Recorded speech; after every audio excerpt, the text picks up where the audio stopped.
Helo a chroeso'r fideo hyfforddi hwn ar gyfer athrawon a chynorthwywyr dysgu sy'n gweithio gyda phlant oedran ysgol feithrin ac ysgol gynradd sy'n atal dweud. Cafodd y fideo hwn i greu gan dîm therapi iaith y lleferydd Aneurin Befan a ddylech chi ddim ei gopïo na'i rannu ar-lein nac ar y cyfryngau cymdeithasol. Noda'r sesiwn hon yw i chi ddysgu mwy am atal dweud, i chi ddeall sut i roi cymorth i blant sy'n atal dweud, i chi wybod sut i siarad â phlant ynglyn ag atal dweud, a chi wybod ble i fynd am ragor o wybodaeth ac adnoddau. Ein nodau cyffredinol yw na fydd atal dweud byth yn dod yn broblem i'r plentyn, ac os ydy eisoes yn broblem, yna ddei beidio bod yn broblem i'r plentyn, ac rydyn ni am i blant gyfathrebu'n hyderus ac yn effeithiol pryn bynnag os ydyn nhw'n atal dweud neu beidio. Y gwersi allweddol i'w dysgu heddiw yw, mae'n iawn atal dweud ond dydy hi ddim yn iawn cael traffarth wrth siarad. Po fwyaf y gallwn ni helpu plant i fod yn iawn gydag atal dweud, y mwyaf tebygol y bydden nhw'n atal dweud mewn ffordd hawdd neu ddim o gwbl.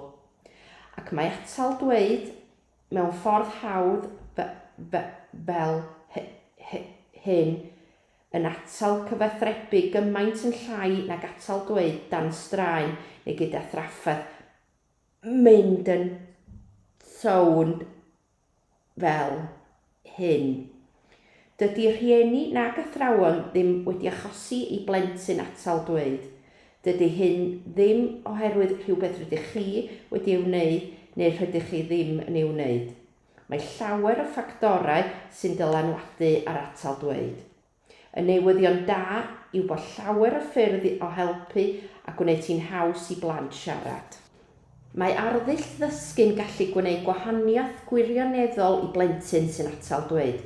Nid yn unig yn ei brofiad yn yr ysgol, ond y tu hwnt hefyd. Yn ogystal â hynny, bydd pethau fydd yn ddefnyddiol i blentyn sy'n atal dweud hefyd yn ddefnyddiol i lawer o blant eraill yn eich dosbarth. Dyma ambell ffaith am atal dweud. I ddechrau, mae atal dweud, cecian neu cecial yn golygu'r un peth. Mae'n bosib y bydd therapyddion lleferydd yn dweud diffyg rhugylder sydd hefyd yn golygu'r un peth ag atal dweud. Bydd rhyw 8% o blant yn atal dweud ar ryw adeg. Mae hynny'n golygu y bydd 12 o blant neu 2 blentyn a hanner mewn dosbarth cyffredin o 30 yn atal dweud ar ryw adeg. Bydd rhyw 80 o blant sy'n atal dweud yn stopio atal dweud naill ar y ben eu hunain neu gyda therapi lleferydd. Does dim modd rhag gweld yn hollol gywir pa blant sy'n mynd i barhau atal dweud a pha blant sy'n mynd i stopio. Felly rydyn ni'n cynnig therapi lleferydd yn seiliedig ar sut mae'r plentyn hwnnw'n siarad ar yr adeg honno. Bydd rhyw 3% o blant yn barhau atal dweud pan fydden nhw'n oedolion. Mae hynny'n seiliedig ar ymchwil diweddar yn 2018 i 2019. Mae bechgyn yn fwy tebygol o barhau atal dweud na merched. Ymysg plant, mae 2 fachgen yn atal dweud am bob merch, ond ymhlith oedolion y gymhareb honno yw 4:1, sef o 4 dyn yn atal dweud i bob un fenyw sy'n atal dweud. Cyflwr niwrolegol yw atal dweud yn bennaf, sy'n golygu bod cysylltiadau ychydig yn wahanol yn ymenydd pobl sy'n atal dweud. Mae gan ryw 60 i 80 o bobl sy'n atal dweud perthynas sy'n atal dweud hefyd. Mae atal dweud yn rhedeg mewn teuluoedd, ond mae hynny hefyd yn golygu does dim perthynas sy'n atal dweud gan 20 i 40 o bobl sy'n atal dweud, a dim ond un ffactor yw'r genynnau sy'n dylanwadu ar atal dweud. Fel arfer, mae atal dweud yn dechrau rhwng 2 a 5 oed. Mae'n gallu'n dechrau'n ddiweddarach, ond bydd yn dechrau'n aml pan fydd plant yn dechrau rhoi geiriau at ei gilydd mewn brawddegau neu pa fydden nhw'n dechrau defnyddio iaith fwy cymhleth. Mae atal dweud yn gallu dechrau'n sydyn iawn, dros nos neu'n fwy graddol. Mae'r ddau'n hollol normal a dydyn nhw ddim yn awgrymu o gwbl beth fydd y canlyniad hirdymol temhygol. Mae atal dweud yn amrywiol iawn. Mae'n mynd a dod, weithio am ddyddiau, wythnosau neu fisoedd ar y tro ac mae'n gallu newid trwy gydol y dydd.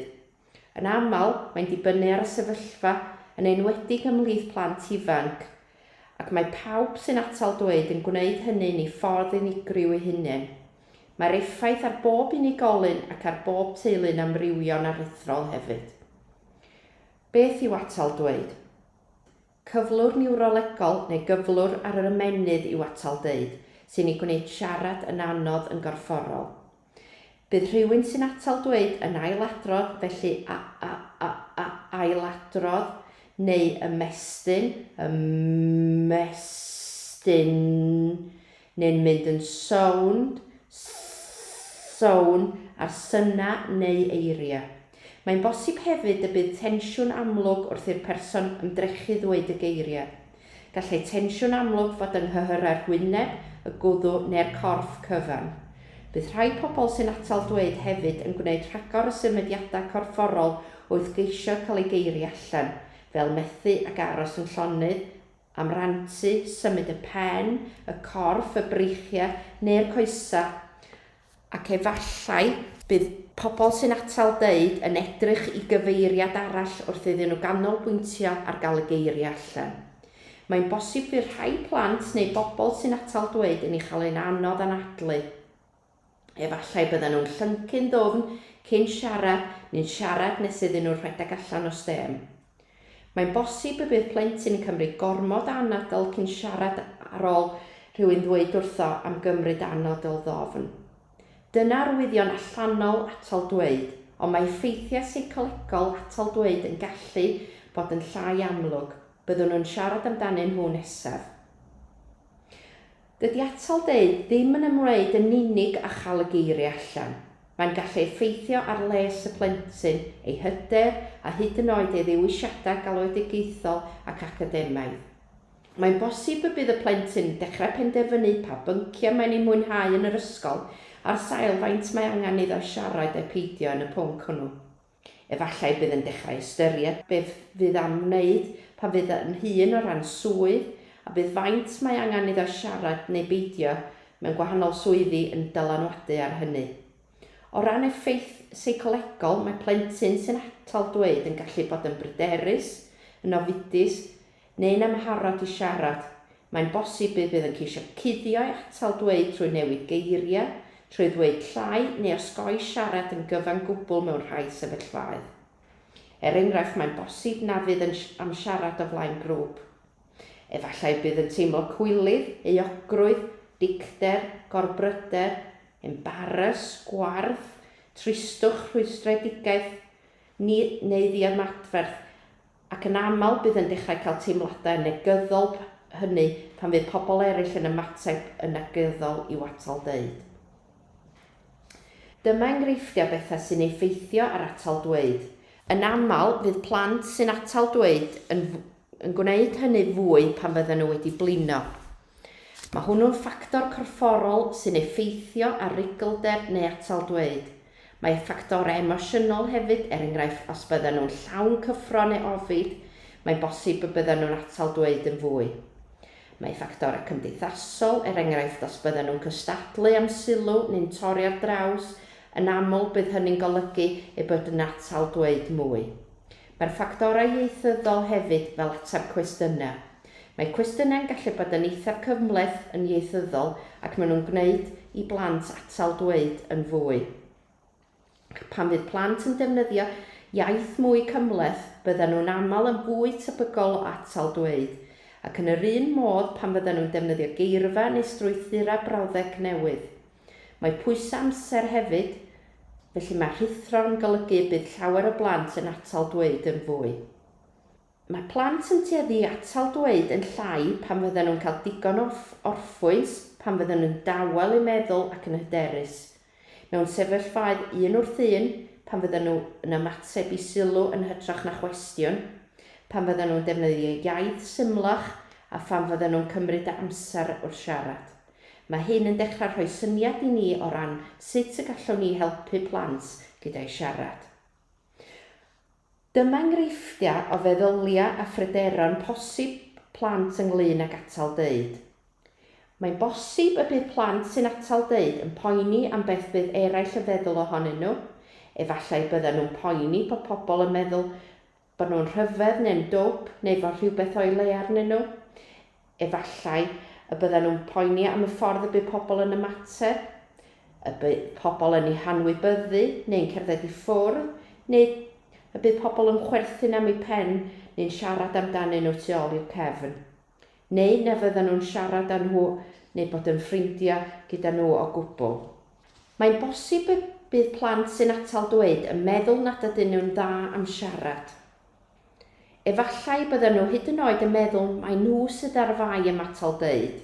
Efallai bydden nhw'n dechrau ystyried bod atal dweud yn rhywbeth gwael a bod nhw'n wahanol i bobl eraill, a bydden nhw'n dechrau datblygu'r meddyliau a pryderon hyn yn seiliedig ar y ffordd mae pobl eraill yn ymatab iddyn nhw. Pan fydd atal dweud yn arwain at sawl canlyniad, gall rhai plant ymdopi drwy beidio â chyfrannu a lafar yn yr ysgol. Efallai na fydden nhw'n atab cwestiynau yn y dosbarth nac yn gofyn cwestiynau. Ddim yn gwirfoddoli siarad mewn dramau neu wasanaethau nac yn ymuno a thrafodaethau grŵp. Efallai bydden nhw'n dweud nad ydyn nhw'n gwybod yr ateb hyd yn oed pan fydden nhw'n nad yw hynny'n wir, yn dweud nad ydyn nhw am siarad neu darllen yn uchel yn enwedig o flaen gweddill y dosbarth. Efallai bydden nhw'n newid geiriau, yn defnyddio geiriau mwy diogel wrth iddyn nhw siarad, ond sydd ddim o'r hydroedd yn mynegu beth maen nhw'n dweud yn glir. Efallai bydden nhw'n rhoi atebion byr, un sill, i gyfyngu ar faint maen nhw'n siarad.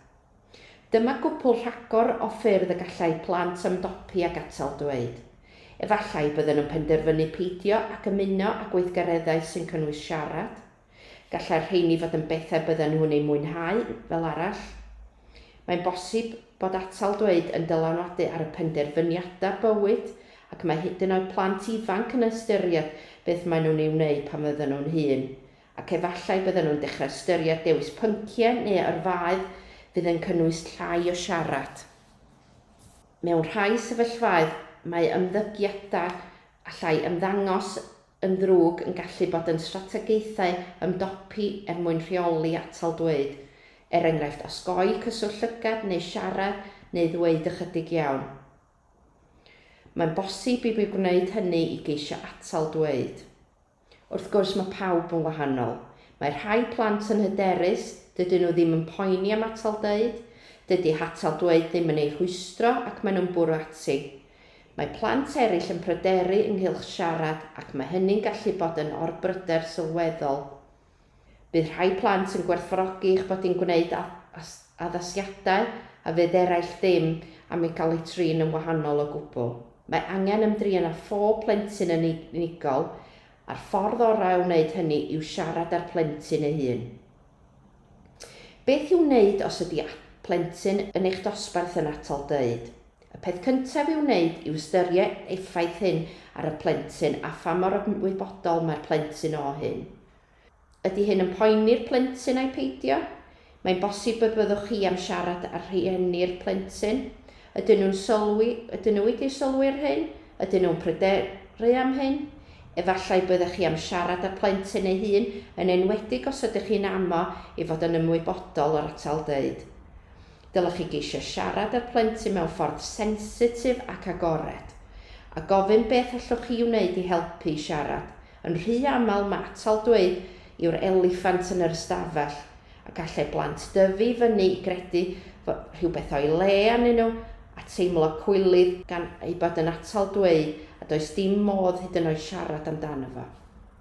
Os ydy naill ar plentyn neu'r rhieni'n pryderu am atal dweud, mae'n bosib y byddwch chi am wneud cyfeiriad i'r gwasanaeth therapi iaith y lleferydd. Bydd manylion yr adran yn cael ei gynnwys ar y sleid ddiwethaf. Gwybod sydd i siarad â phlentyn ynglyn ag atal dweud. Mae llawer o oedolion sy'n atal dweud yn dweud y byddai'n braf pe bai pobl wedi siarad mwy am y peth gyda nhw pan oedden nhw'n ifanc, ac mae siarad am atal dweud yn helpu i daweddlu meddwl y plentyn ac atal unrhyw bryder ynglyn â siarad rhag datblygu. Y gred o'r blaen oedd na ddylech chi ddim siarad am atal dweud ac bod siarad amdano yn neud o'n waeth, ond erbyn hyn rydyn ni'n gwybod nad ydy hyn yn wir. Mae'n syniad da siarad yn agorad â phlant ynglyn ag atal dweud, yn enwedig pan fydden nhw'n dangos unrhyw arwyddion eu bod yn ymwybodol o hyn. Mae'n bosib na fydd plant ifanc iawn yn ymwybodol, felly dilynwch arwyddion y plentyn. Dyma beth gallwch ddweud yn y foment pan fydd y plentyn yn atal dweud. Gallwch chi normaleiddio trwy dweud, mae pawb yn cael traffath gyda geiriau weithiau. Gallwch chi gydnabod, roedd hwnnw'n air anodd i ti. Gallwch ddilysu, mae'n rhwystredig pan nad yw'r geiriau yn dod allan yn diw hi. A gallwch chi dawelu ei feddwl, rwyt ti'n gwneud yn wych, dwi'n gwrando. Dylem ysgoi sôn am atal dweud neu leferydd fel rhywbeth cadarnhaol neu negyddol, positif neu negatif, gan fod hyn yn gallu gwneud pethau'n waeth yn yr hir dymor. Na fydd yn gwneud i'r plentyn atal dweud fwy, bydd yn effeithio ar ei agwedd at siarad ac at atal dweud. Rydyn ni am i blant gyfathrebu'n hyderus pryn os ydyn nhw'n atal dweud neu beidio. Dydyn ni ddim am gyfleu iddyn nhw fod atal dweud yn beth negyddol. Hyd yn oed os byddwn ni'n dweud bod ei siarad yn dda pam dydyn nhw ddim yn atal dweud, rydyn ni'n dal i awgrymu bod atal dweud yn beth negyddol. Yn lle hynny, dylem ddefnyddio iaith niwtral, gallwn dweud fod plentyn yn atal dweud yn fwy neu atal dweud yn llai, enghraifft. Mae atal dweud yn llai ar hyn o bryd. Gallwn ni hefyd ddweud fod plentyn yn atal dweud yn fwy neu'n llai amlwg, enghraifft. Mae atal dweud yn fwy amlwg heddiw. Mae'n syniad da defnyddio iaith niwtral, pryn os ydych chi'n meddwl bod y plentyn yn gwrando a'i pheidio, a defnyddio iaith niwtral pan fyddwch chi'n siarad ag oedolyn arall yn ogystal â phan fyddwch chi'n siarad â'r plentyn. Sut i helpu? Mae'r ffordd ydych chi'n ymateb yn bwysig iawn a bydd hyn yn dylanwadu ar ganfyddiad y plentyn o'i hun. Bydd y strategaethau hyn yn helpu pob plentyn gan gynnwys rheini sydd ddim yn atal dweud. A'r nod cyffredinol yw lleihau unrhyw bwysau ar y plentyn wrth iddo siarad. Peidiwch â chynhyrfu a ceisiwch arafu eich lleferydd eich hun. Bydd hyn yn dangos i'r holl blant yn eich dosbarth fod digon amser bod modd iddyn nhw gymryd eu amser wrth siarad. Mae llawer o blant yn gallu siarad yn haws pan fydd rhagor o amser prosesu gyda nhw, ac mae arafu eich lleferydd eich hun yn arafu cyflymder cyffredinol y sgwrs, sydd fel arfer yn helpu'r plant i fod yn rhugl ac yn rhoi rhagor amser ar gyfer prosesu sy'n ymwneud â siarad. Gallwch chi hefyd gynnwys ei biannau fel modd o arafu cyflymder sgwrs, a bydd plant yn copïo cyfradd eich lleferydd yn naturiol. Does dim angen i ni ddweud dim amdano. Mewn gwirionedd, peidiwch â gofyn i'r plentyn sy'n atal dweud arafu na chymryd anadl. Mae'n bosib y pethau hynny'n gweithio am ychydig funudau, ond yn yr hir dymor mae'n fwy tebygol o atgyfnerthu'r meddyliau a theimladau negyddol ynglyn â siarad. A mae cymryd anadl ychwanegol yn gallu dod yn rhan o frwydr i siarad. Mae arafu'ch lleferydd eich hun yn ffordd llawer iawn mwy effeithiol o helpu plentyn i gymryd ei amser wrth siarad. Peidiwch â rhoi unrhyw gyngor i blant ynglyn â siarad gan gynnwys meddyliau am beth wyt ti'n deud, tawela, cymherad a amser, peidiwch â gofyn dim o'r rhain. Efallai bydden nhw'n gweithio am ychydig funudau, ond yna bydden nhw'n debygol o chwenegu at y rhwystredigaeth ac at y pethau mae'n rhaid i'r plentyn feddwl amdanyn nhw'n sy'n gallu gwneud iddo fo atal dweud yn fwy. Mae cymryd anadl ddofn nid yn unig yn ychwanegu at y pethau mae'n rhaid iddo ei prosesu, ond bydd hyn hefyd yn cynyddu'r tensiwn corfforol sy'n groes i beth rydyn ni ceisio gyflawni, a bydd yn gallu dod yn rhan o frwydr i siarad. Gofynnwch un cwestiwn ar y tro a neilltuwch ddigon amser i'r plentyn ateb. Ceisiwch leihau nifer y cwestiynau rydych chi'n ei gofyn, ac os bydd angen gwybodaeth benodol arnoch, gallwch chi ddefnyddio cwestiynau dewis fel wnaeth hyn ddigwydd yn y dosbarth neu ar yr iard chwarae. Wyt ti'n sôn am rhywbeth gartref neu yn y feithrinfa? Mae gofyn llawer o gwestiynau'n gallu gorlwytho plant a'i gwneud nhw'n fwy tebygol a gael trafferth wrth siarad. Mae gofyn un cwestiwn ar y tro a gwrando'n astudd yn debygol o weithio'n well. Dyma ragor y strategaethau ar gyfer ffyrdd o helpu plant sy'n atal dweud. Dylech chi roi digon amser i'r plentyn ddweud beth mae am ddweud a pheidiwch a thorri ar ei draws na gorffan ei frawddegau. Os byddwch chi'n gwneud hynny gyda phlentyn sy'n atal dweud, rydych chi mewn peryg o ddweud rhywbeth yn anghywir, ac yna bydd rhaid iddo ddechrau eto sy'n rhwystredig iawn. Dylech chi hefyd gadw'ch iaith yn gymharol syml, bydd hyn yn gallu atal y plentyn rhag gorymestyn ei leferydd a iaith. Dylech chi ddefnyddio iaith sy'n chydig fwy cymhleth na'r iaith mae'r plentyn yn ei ddefnyddio ei hun, fel bod modd iddo barhau i ddatblygu ei sgiliau iaith a'r gyflymder addas. Yn lle hynny, dyma ragor y ffyrdd o helpu'r plentyn sy'n atal dweud. Dylech chi wrth sefyll y demtasiwn i ddangos pryder neu gywiro neu lenwi lleferydd. Yn lle hynny, dylech chi geisio gwneud yn siŵr bod pawb yn y sgwrs yn cael tro.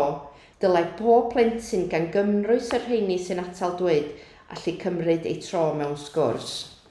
Na ddylem ni orffen brawddegau plant na thorri ar ei traws pan byddan nhw'n siarad, ar yr un pryd, dydyn ni ddim am adael nhw dorri ar ein traws ni yn olynol nac adael iddyn nhw wneud yr holl siarad. Dydy hynny ddim yn ei helpu i ddysgu sgiliau cyfathrebu da. Os byddwch chi'n teimlo'n bryderus pan fydd y plentyn yn atal dweud, ceisiwch beidio a dangos hynny. Byddwch yn gyfeillgar a peidiwch a'ch ynhyrfu. Grandewch ar beth mae'r plentyn yn ei ddweud, nid ar y ffordd mae'n ei ddweud. Canolbwyntiwch ar ei neges. Mae'n hawdd canolbwyntio ar atal dweud. Yn enwedig os ydych chi'n poeni amdano, ond mae hynny'n gallu golygu nad ydy'n gwrando ar beth mae'r plentyn yn ei ddweud wrthym nac yn ymanteisio ar gyfleoedd i ddatblygu ei sgiliau cyfathrebu. Mae oedi cyn ateb cwestiynau'n ffordd dda o raffu cyflymder sgwrs, ac mae'r modelyn arfer o gymryd amser i feddwl cyn siarad. Bydd plant yn copio'r ymddygiad hwnnw ac yn naturiol, ac mae'n golygu ei bod yn cymryd rhagor amser i brosesu.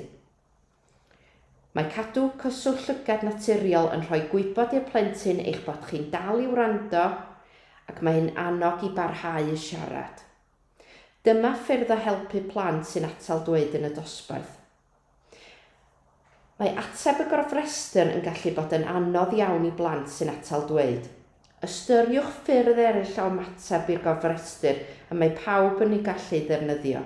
Fel na fydd y plentyn yn teimlo eich bod yn cyfeirio at nhw yn benodol. Enghraifft, gallwch chi ganiatáu amrywiaeth o ymatebion fel yma, ie mis, presennol, neu gallwn nhw rhoi ymateb ddi-eiria fel codi llaw neu sefyll. Mae darllen yn uchel yn gallu bod yn anodd i blant sy'n atal dweud, felly mae'n syniad da gofyn i'r plentyn beth sy'n gweithio orau iddo fo. Mae'n bosib y bydd yn mynd gyntaf neu'n ail neu'n drydydd. Mae aros eich tro yn gallu gwneud i'r disgwyliad a'r tensiwn gynyddu a'r pryder i fynd yn waeth. Neu, ella bydd y plentyn am ddarllen gyda phlentyn eraill, felly mae siarad ar y cyd yn fwy tebygol o fod yn rhugl ac ychydig yn haws. Gallwch chi gynnwys tasgau siarad wrth gynllunio gwersi pan fydd plentyn yn debygol o fod yn fwy rhugl, enghraifft dweud ar dafod fel adrodd dyddiad. Enghraifft, dyddi ar wythnos neu gyfri, bydd plant yn aml yn fwy rhugl pan fyddan nhw'n canu ac yn llafarganu, felly mae adrodd geiriau cyfarwydd a rhythm cryf fel hwiengerddi neu farddoniaeth neu llafarganu yn gallu bod yn haws i blant sy'n atal dweud. Mae angen i chi fod yn wyliadwrus o unrhyw brofocio neu fwlio yn yr ystafell ddosbarth neu ar yr iard chwarae. Yn ôl ymchwil, mae plant sy'n atal dweud yn fwy tebygol a gael eu profocio a'i bwlio na phlant sydd ddim yn atal dweud, ac yn amlwg dydyn ni ddim am weld i hynny ddigwydd. Fel gydag unrhyw blentyn arall, dylech chi ganmol y plentyn am bethau mae'n ei gwneud yn dda. Bydd hynny'n helpu gyda'i hunan barch a'i hyder, ac wrth gwrs mae'n bwysig canmol plentyn sy'n atal dweud am bethau sy'n ymwneud â chyfathrebu da. Byddwn nhw'n siarad am hynny ar y sleid nesaf. Hefyd, mae'n bwysig iawn canmol plant sy'n atal dweud am bethau sydd ddim yn ymwneud o gwbl â chyfathrebu. Mae'n bwysig iawn bod athrawon a'r staff addysgu'n canmol siarad y plant pryn os ydyn nhw'n atal dweud neu beidio. Y nod yw magu hyder plant a gwneud yn siŵr fod ganddyn nhw hunain ddelwedd gadarnhaol fer siaradwyr da a'i hatal rhag darbwyllau hunain nad ydyn nhw'n siaradwyr da. Dylech chi ddim canmol eu rhugylder. Dylech chi ganmol cyfathrebu da. Enghraifft, gallwch chi ddweud pethau fel, diolch am rannu dy syniadau gwych gyda ni. Waw, dyna i'r ardderchog i'w ddefnyddio. Rwyt ti'n gwrando'n dda heddiw. Esbonias ti hwnnw mor glir, da iawn.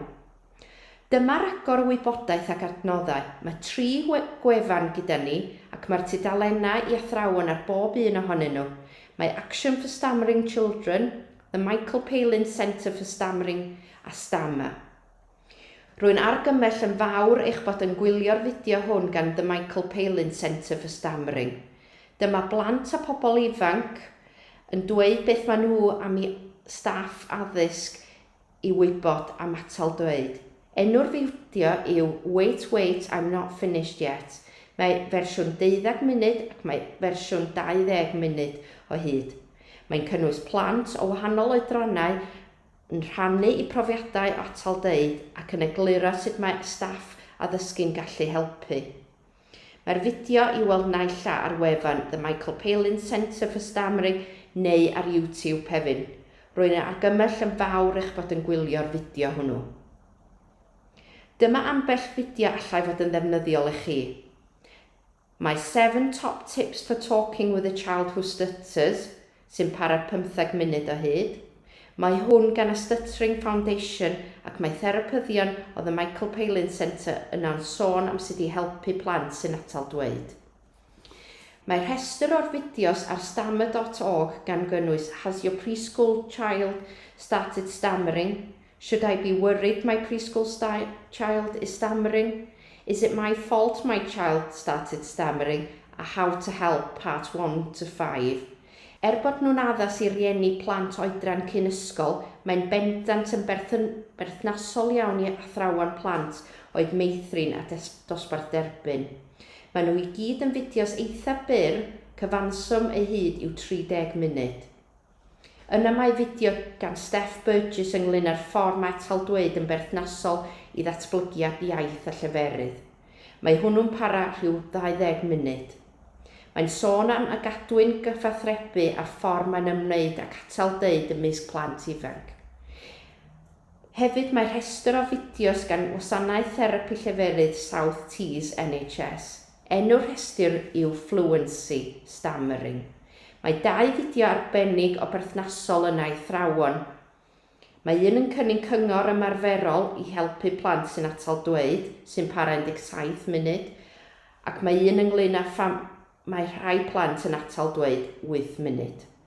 Yna mae cerdd Sam, I Have a Stammer ar YouTube sy'n para am 3 munud lle mae pobl ifanc 5 i 15 oed yn adrodd llinell yr un o'r gerdd gan Sam sy'n ei gyflwyno ar y fideo.